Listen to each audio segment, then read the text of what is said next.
Breaking news today. Russia war supporters set the Kremlin's military headquarters on fire after being misled. There have been numerous hilarious reports of Russian retirees trying to set fire to military recruitment offices throughout Russia's conflict with Ukraine. However, they aren't what you might expect.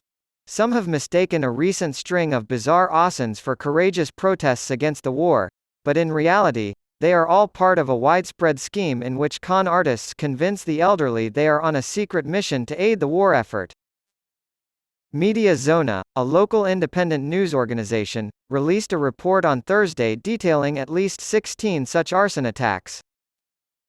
The arsonists made no attempt to conceal their actions, in some cases even doing so in plain sight of police officers, and they all claim to be following orders from an unknown caller when questioned by authorities.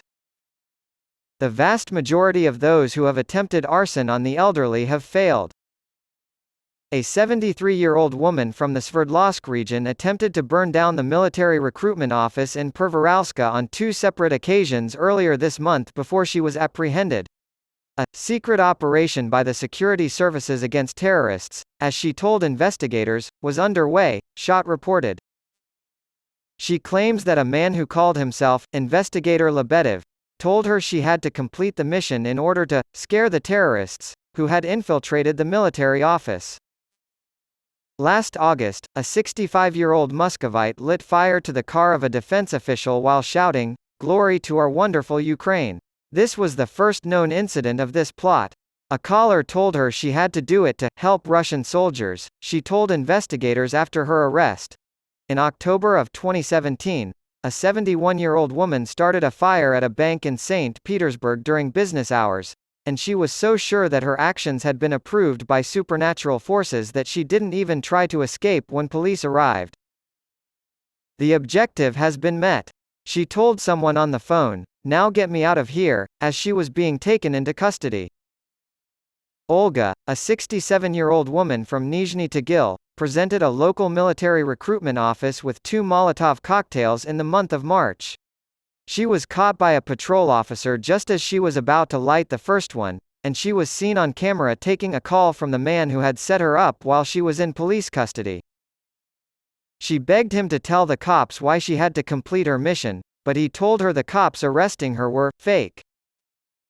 "Try to get out of here quickly. Why are you even there?"